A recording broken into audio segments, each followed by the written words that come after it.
Welcome back to the Hex Drinkers House of Commons, your one-stop shop for all things competitive and at the common rarity. Chev, how was your Thanksgiving? It was pretty good.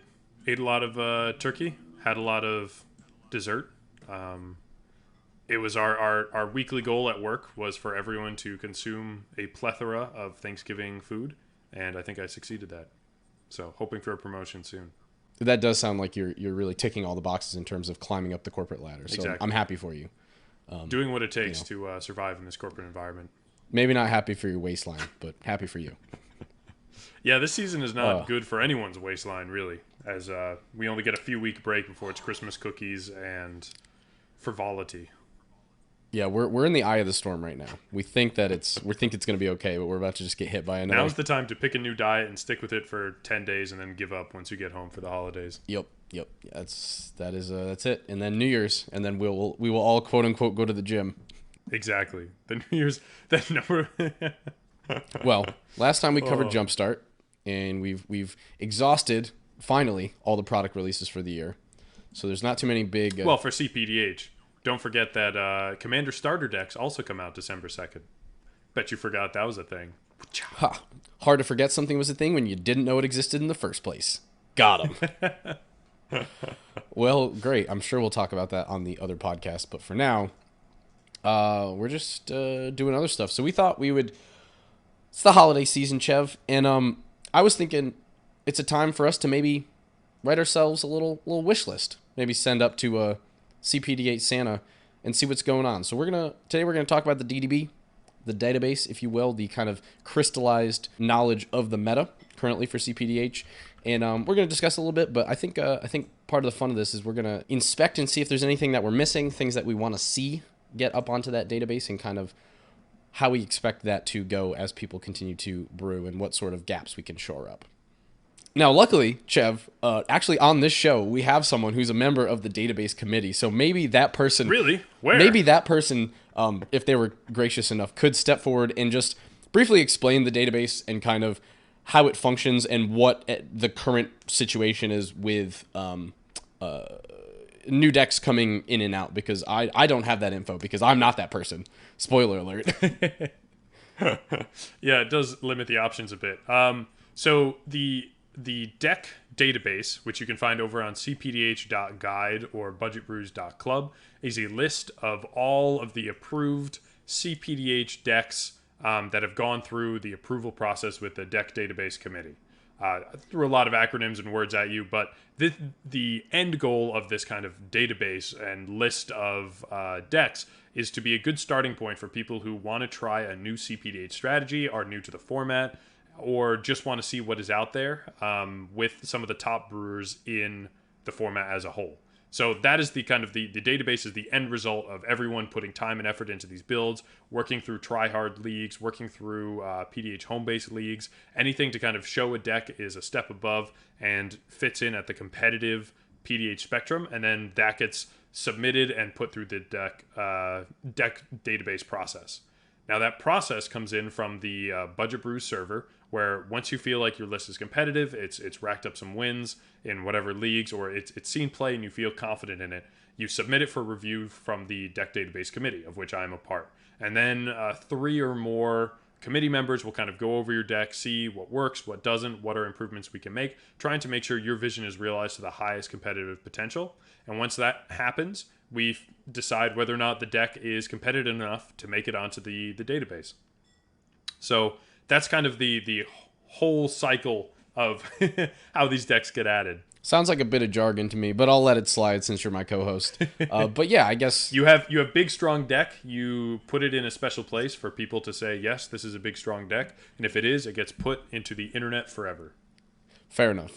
Yeah, I guess the end goal for the database is to essentially represent every possible viable option within the metagame, right? Obviously, correct. Things are ever evolving, so we will never get there, right? The limit does not exist, or whatever.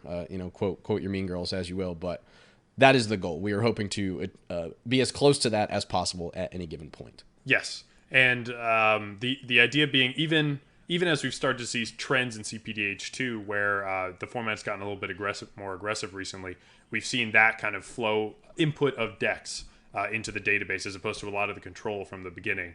Or when the next sort of change in the meta occurs, we'll see that come in as well. So the like Papa Pauper likes to put in bold on all of his primers so he doesn't have to have them fully finished in time. This is a living document, so we try to kind of maintain and keep up with the current meta and have these decks be ones that are all competitive. And we'll leave it up to you guys to figure out how successful we are with that. Yeah. So I'm looking, and currently we have, I think I miscounted, but it looks like we have somewhere around 46, 47, 48 options currently in the database. So certainly a lot of options for anyone who's approaching the format. And we highly recommend, if you are coming into the format blind, you want to see what it's like, check out the database, kind of look at the list. They all have primers so you can see what they're doing, and just, take a few for a spin and kind of start to find what sort of playstyles are going to be most amicable to you. But yeah, there's 46, 47, maybe 48 options in here. Obviously, we want that number to just continue to grow as more strategies are streamlined and more commanders come out, obviously. Yeah.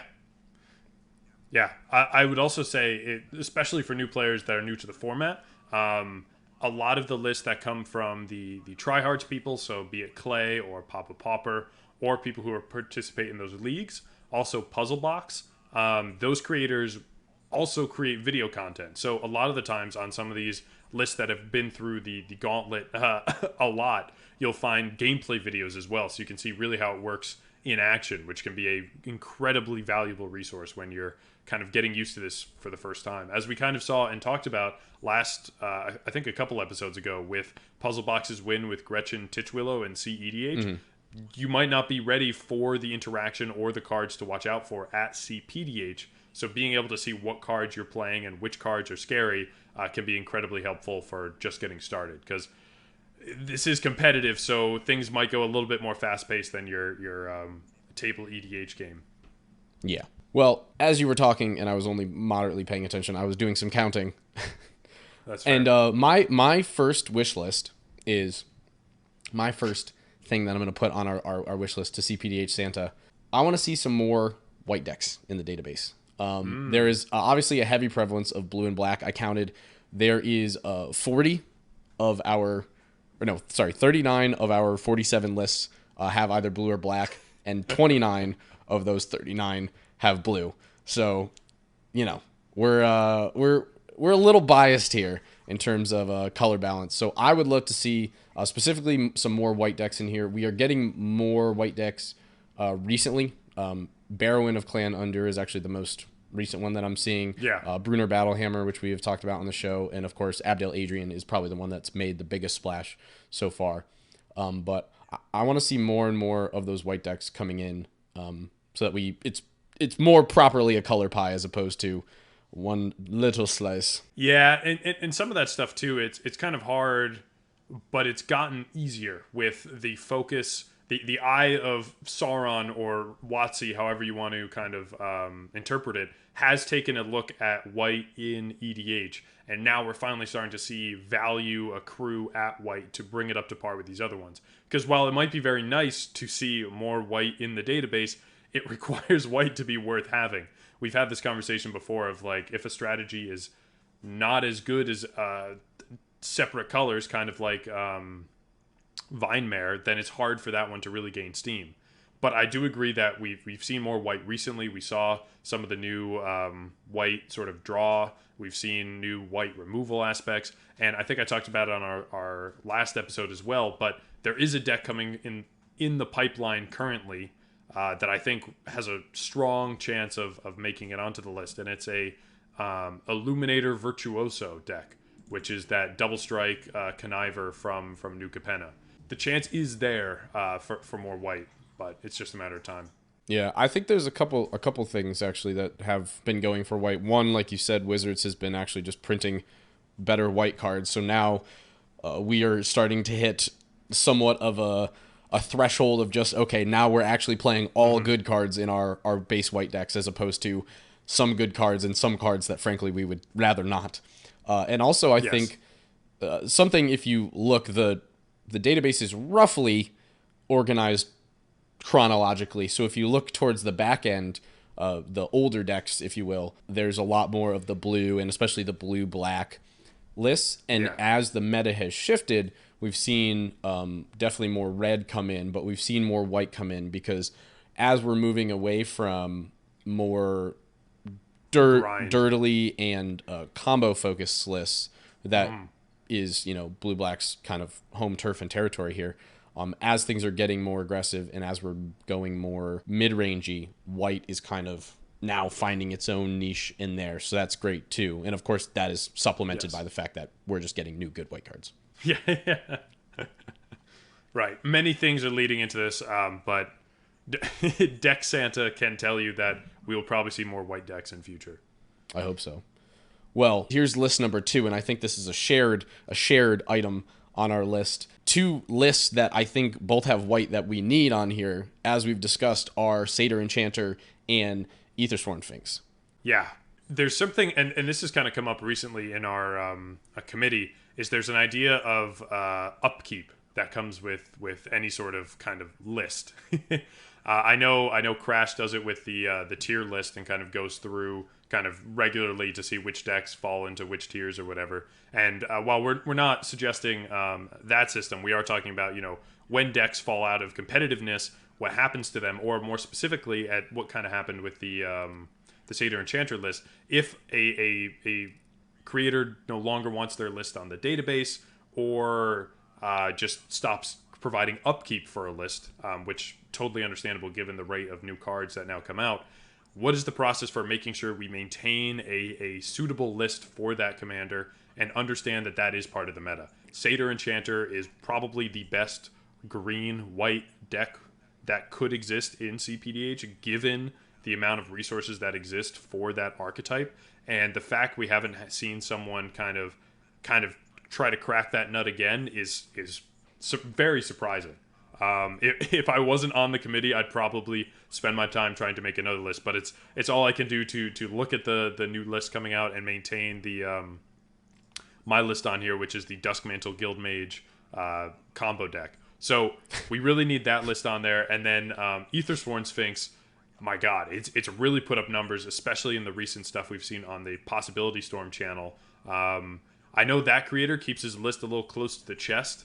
And tries to make sure that you watch the video and you see the content to see the deck in action. And that's incredible. But I think it's time that someone kind of put out a list that was under consideration and really got added to the database of even 90% of the secret and fabled ultimate Aethersworn Sphinx list, just so people know that is a structure out there that does work and can be absolutely chaotic. But man, I might make a Satyr Enchanter list in paper. There's very few cPDH decks that I think I have all the resources for, but given my proclivity to store old green and white cards at a higher rate than any others, I think I could make a pretty solid list with that. Ooh, get a little paper action going on. It's been a minute since I've played some paper pauper paper. Paper pauper, picker eater. Paper poop, purple. Peter Piper picked up. I was thinking the purple decks. One-eyed, one-horned, purple people. You know what I'm talking about. Purple pauper people eater. Yeah, exactly. Eating paupers. We've divulged. I swear what's your next wish list item? My next personal list item, and I think a lot of these are going to be, or at least a lot of my first ones are just going to be color related, just because. Yeah. But I want to see more 3-color lists. We have. Let me do a quick little. We have 1, 2, 3, 4, 5. So we have 5 lists currently that are 3 colors on here. Probably the most prominent ones are going to be that Rocco Cabaretti Caterer list that we've talked about in depth. Love that. We love that. There's the Disciplined Duelist Voltron list, which is Bant. We have a Warden of the Eye, which is the Jeskai. That one's very... that's an older one. That one's very nuts and bolts in terms of just good old-fashioned Blinky and High Tide sort of combos. Cormella Glamour Thief is there as well. That's a very potent combo deck. And then Sidraxis Spectre is there, kind of has like a Grixis mid-range sort of list. Yeah, I mean, it's hard, right? Because uncommon 3-color cards are hard to come by nowadays. With the current design philosophy, you'll get them with legendary creatures, but very rarely, unless it's a 3-color set, do we get 3-color uncommon creatures. Like, the best way to get, and even now with the 2-color uncommon non-legendaries that we get, a lot of them are the draft tent post commanders for, like, you're in this archetype, this is what these 2 colors are doing. There's very few non-limited focused uncommon creatures in today's kind of sets, and that's a bit frustrating, especially when we feel like we get all of these legendary creature decks. And one of the cool things about PDH is it doesn't have to be legendary, but we end up there a lot of the time. So waiting until we get another Ikoria, or waiting till we go back to Alara, or waiting till Khan's returns, or Tarkir, to get more 3-color non-legendaries would be super cool. And I think people have been really trying to make these decks assuming that more colors equals better. And I don't think PDH has the resources to make that fully possible, but also there just aren't that many good 3-color creatures. Yeah, I'm doing a little bit of research as you're talking, and unfortunately I do think that is the case. Because we ran into this a little bit when we were building the Pauper Cube last year, where we wanted to have archetypes for all 2-color combinations and 3-color, and when given the list of 3-color creatures that were out at the time, we made the executive decision that some of the commander pool for that cube would have to be common 3-color creatures, because they were more interesting than the uncommons that were provided. At a limited level, too. Not even like regular PDH, certainly not competitive, but at limited, we had to kind of break our own rules to find interesting cards. Yeah, that's true. I am one of those people who generally, I'm like, oh, if you give me more colors, there's more options, right? So I'm like, okay, this will be cooler. Also, as you expand your color space and mana costs become more prohibitive, you can expand either power level or kind of like the scope and the originality of what you're doing. But I'm just doing some quick Scryfall searches right now, and so for a lot of the shards, Jund, Esper, Grixis, etc., there's actually a good amount. I'm seeing like anywhere between like 8 and 12 options for a lot of these. Now I'd have to really get nitty gritty and see how many of them are actually worth it. But for a lot of the cons, the wedges, the cons 3-color options, those are very light. Yeah. Most of them have one option, which I did not realize. I thought we at least had like 3 or 4, but no, there's like one. Nope. Like Warden of the Eye, which is in there, is the only Jeskai option. That's it. There are two Sultai options. There's one Abzan option. There's one Mardu option. It's hard out there. So I guess maybe if cPDH Santa could give Daddy Hasbro and all the homies over at WotC a call and be like, hey, let's get some of these 3-color uncommons in the pipeline, right? Hopefully we can get, instead of those tent post uncommons that you were talking about, hopefully we can get some tent post uncommons that are 3 colors and not 2 colors. Yeah. That would be ideal. Yeah. Drafting 3-color is always hard, and I know they keep trying to find good ways to do it, and I applaud them to keep trying, because some of the most fun that I think we have outside of 100-card formats is in limited, for better and for worse. So anything we can do to make those experiences a little more broad in what's possible. I mean, there's also all sorts of supplemental product, namely commander decks, where they could just print uncommons that are 3 colors, or even uncommon legendaries that are 3 colors. Like this one's out of my hands. As a deck database committee member, that's not something I can bring. Fair enough. All right. Well, what is something that you can bring, or at least something that you're wishing for? Yeah. So one thing I think, kind of circling back to something I brought up earlier, and a quick shout out to Corey of the Dark Confidants, one of the original cPDH gameplay channels to exist on YouTube. We recently have really pushed to make upkeep a top priority. As we've kind of seen, and as metas have shifted, a bunch of decks have been added, but there is also the question of, how much of this is still competitive, right? Like, are all these lists kind of on equal footing, or are there some that can no longer survive in today's more fast-paced meta? And so one of the things that Corey has worked on, and thankfully still maintains, because this is vital to kind of the success of this project, is creating a list based off a Python script that scrapes Moxfield to figure out what was the last updated date of all these decks. So we can first maintain, like, are these decks seeing love on a 2 to 3 month basis, right? We're not thinking that every new product comes out, you're updating this list, but it should at least see some kind of curation every once in a while if you wanted to maintain competitiveness. So that's something we look at. And also the card variation across colors is another really cool thing he's worked on, where all of the lists of all decks in the database are pulled, and then the lists are compared for how many times certain cards show up in each. It's kind of a way to be like, one, make sure we're not getting too homogenized, but also, like, if your deck is way out there because it hasn't been updated in a while and might not be playing a lot of the new staples, that's something else to look at. So we're going to try and focus on that more, reach out to creators whose decks are older and haven't seen love. Like, would they like to kind of keep pushing it, or should we find a new sort of caretaker for this list, and that sort of stuff. So I'm really excited for when we have a solid upkeep strategy in place and as automated as possible, because a lot of this process is manual, and so it can fall off. So the more we can do to lean into automation like we have in so many other areas, this will be a very good thing. We love technology. Yeah.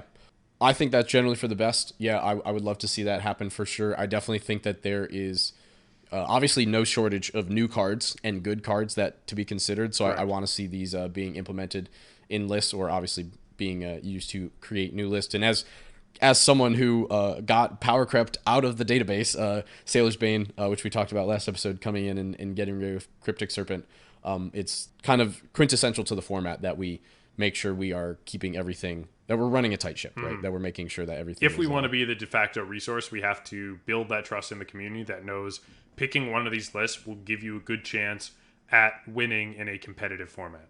Are there any any other wish list items? I'm trying to think of any I have myself. So I think the other broad goal for me is, like, I would like to see as many different not only color combinations but styles of play represented as possible. Generally, I feel like we've kind of most of the decks on the list either fall into aggressive style strategies or combo based strategies, and I'd like to kind of diversify that a bit more. I personally would love to see some proper control decks in here.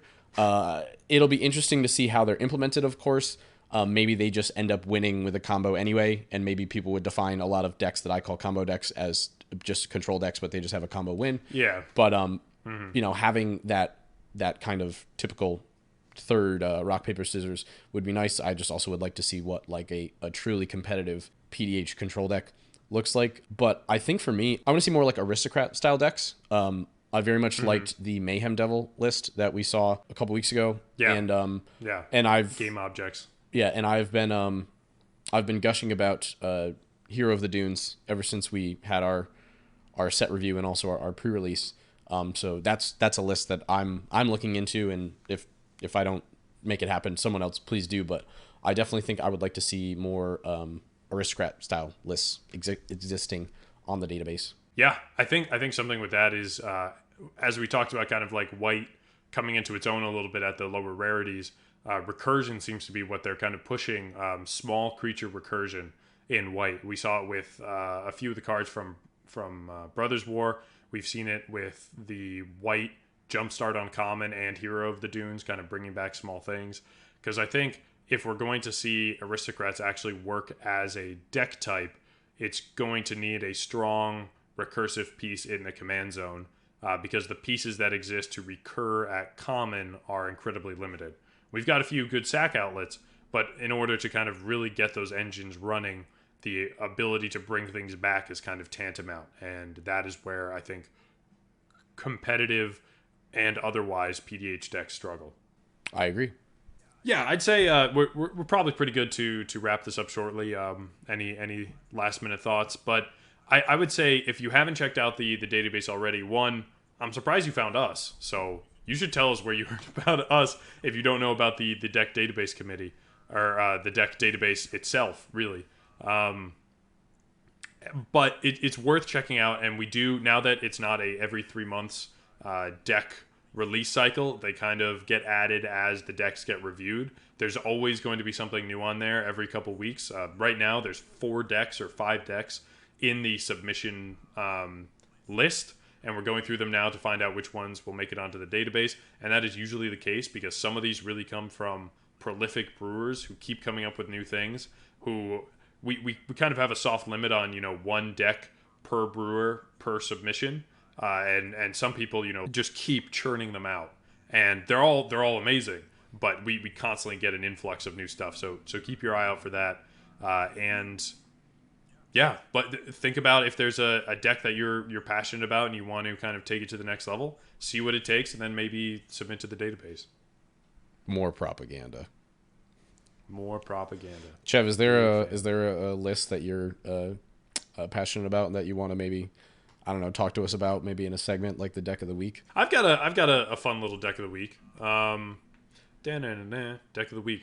We've got another one coming to us from the cEDH champion Puzzlebox, and also a member of the database committee. What a legend. This is one he submitted prior to becoming a member of the committee, from one of the Baldur's Gate legends, which doesn't have choose a background, and that is incredibly refreshing. This is Commander Liara Portyr, 3 and Boros for a 5/3, and whenever you attack, spells you cast from exile this turn cost X less to cast, where X is the number of players being attacked. Exile the top X cards of your library. Until end of turn, you may cast spells from among those exiled cards. So here we have it, the epitome, the apex of red exile card draw at uncommon. Most of the time, you're hoping to be swinging at least 2 or 3 opponents. There's a lot of probably every myriad creature in common in here. So you're hoping to be able to cast things for at least 3 less, and you're exiling 3 cards off the top for card advantage. One of the key things also pointed out, of course, in the primer, discount is not limited to the spells exiled by Liara Portyr. So if you have something else like a Dark Dweller Oracle on the field and you exile a bunch of these spells, all of those get discounted too. So it's a very cool engine that kind of provides these 2 unique abilities, card draw and mana reduction, which are things that white and red don't do well all the time. So outside of that, this list is very, you're going to want to hit, you're going to want to hit often. We have a ton of just strong creatures in here with keywords, some big ones, some ones with myriad, and then really just swinging as much as you can to drop big guys like Myr Enforcer and Sojourner's Champion, and whatever else you can kind of get your hands on. Most of our creatures are relatively low to the ground. Most of them are going to be 1, 2, or 3 mana. A lot of them have flying, so some sort of evasion, right? So that we can get in and continue to get in. And some of them also bring with them other little buddies, little tokens as well, so that we can, once again, attack as many people as possible. Like you said, there are a few options that have myriad at common. I'm seeing Worms Crossing Patrol, Tabaxi, Toucaneers, Tiamat's Fanatics.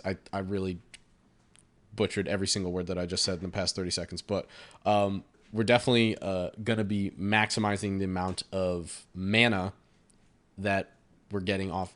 I was trying to fit another M in there as well. Maximizing the amount of mana that blah, blah, blah, blah, blah. But yeah, and then another thing that I'm noticing is since we are always going to be on the aggressive plan, we have basically everything in here that we can get, all the creatures in here that will allow us to get the Monarch, so that we can always be maintaining that and kind of keeping the aggression flowing, and obviously drawing more cards on top of the cards that we're exiling off of the commander. Yes. And also, shout out to some of the big, chonky boys that are in this deck, because I can't think of a better home for Guardian Naga, and I've really wanted to play this card since it came out in Baldur's Gate. This is a 7 mana 5/6 with Vigilance, and as long as it's your turn, prevent all damage that would be dealt to Guardian Naga. Incredible. Amazing. Also, an adventure card, so for 3 mana, you can instant exile target artifact or enchantment, which is so cool. And of course, when you exile this card through whatever effect and then cast the adventure and it goes back into exile, you get to keep it there. It doesn't go away at the end of turn, which is very good. But cards that, you if you're playing this card in cPDH, you'd probably just be using it for that instant exile effect. But being able to land a 5/6 with Vigilance and essentially indestructible on your turn, that's pretty strong. Also, Pegasus Guardian, another big one from Baldur's Gate. 6 mana 3/3 with flying, and at the beginning of your end step, if a permanent you controlled left the battlefield this turn, create a 1/1 with flying. So a good little token generator. These are things that might not be that competitive, but once you take the 3 mana discount, they're really, really strong. And same thing with the Tabaxi Toucaneers that Julian, you just mentioned. 5 mana for a 3/2 with flying and Myriad. You're probably playing this for 2 or 3 mana, and that is obscene. Yeah, it really, once you can kind of get a couple creatures out and get that first attack in, I feel like it really starts to snowball in terms of just being able to play 2, 3, 4 spells a turn, you know, and then obviously being able to also just kind of cycle through your deck because we're exiling off the top. And like you said earlier, Liara's discount applies to anything. So we have things like Reckless Impulse and Galvanic Relay in here as well. Even Experimental Synthesizer, which is a card that you don't see often, but all cards that allow us to exile off the top so we can get more out of that discount. Something else that I really like about this list that I kind of hinted at the beginning, the top of the episode as well. This is a Puzzlebox list. Puzzlebox is a prolific deck builder, tournament winner, and content creator. So in the primer for this deck, this is really strong if you're just getting in and want to play with something a little bit more intricate. But there's also five gameplay videos and a deck tech video. So whatever format you best consume information in, this is a deck that has seen a ton of play in various different communities, largely the tryhards, but you get to see a lot of action with it and know almost straight away whether or not this deck is for you. Yeah. Also along that, if you're just entering the format, then maybe this is not where you're going to start and get your kicks, but there's a whole statistics section as well, which I think is really interesting if you really want to delve into this deck and really, really learn the ins and outs, which is super cool. Just a couple other things I want to talk about. There was formerly a combo in here. It's been since removed, but there is still a section in the primer that explains it. So depending on your meta, and kind of, I think this list particular, there's a section about meta, but I've noticed some things in here that seem very meta dependent calls. If your meta is more amicable to something like a combo, you could definitely even include that in here. You know, you don't need to let all the blue-black players and the Simic players have their fun. In Boros, we can combo off as well.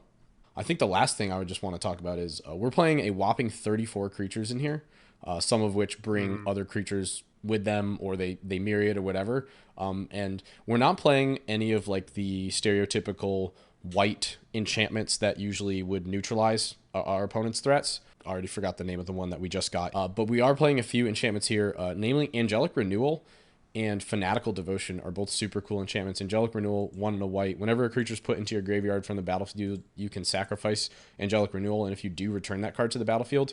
This is just a great way to most likely keep out Commander Liara Portyr, as she's quintessential to the game plan. But this also is like a pseudo flicker effect. Right. It is a way for us to get a sacrifice trigger off maybe a Dark Dweller Oracle while maintaining our board presence. And then Fanatical Devotion for 2 and a white, an enchantment that just says sacrifice a creature, no other cost, regenerate target creature. Since we have all these myriad creatures happening, tokens being made, or just so many creatures that we can afford to get rid of them because we can get them back. Once again, we have to make sure that we're protecting Commander Liara Portyr. God, that name is hard to say in like just going smoothly through a sentence. A lot of syllables. But a very cool card, and I love to see that being included in more decks. And also a good card in something like an Aristocrats deck, which I said I want to see more of. So get on it. Anything else, Chev, about this list you want to highlight? No. I think this is one of the more straightforward ones. As Boros is tending to do, you want to swing early, and often there's not a lot here to be incredibly confusing, but there's a high curve if you want to really get into the intricacies of Myriad, being able to sacrifice those tokens after they've dealt damage, how many kind of like chumps you throw in, because Liara Portyr is an attacks trigger, not a combat damage trigger, which is really fun, especially when you have all those just extra bodies. Great list, good fun. Yeah, and super impressive the amount of card advantage that we can generate in a red-white list, which is great. Definitely keeps this thing competitive. Well, that's about it for the episode. Let us know what other things you want us to cover, since we're not covering product releases anymore, because we're already running out of ideas. Ha! No, we've got some stuff on our sleeve. But if there is a list that you want us to cover off the database, if you have other things that you want to see on the database, whether you think that VineMare is super competitive and you want to know how we would build it or why we think it sucks or something, obviously hit us up on Twitter or pretty much just on Twitter, actually. But yeah, you know how it is. Oh God, we do have some good stuff in the works. Maybe even branching outside of Magic the Gathering. So stay tuned. What? Who would ever do that? Not us. Anyway, not like we just did a whole other episode on the other podcast about it. This has been the Hexdrinker's House of Commons, and we are ending the. God damn it.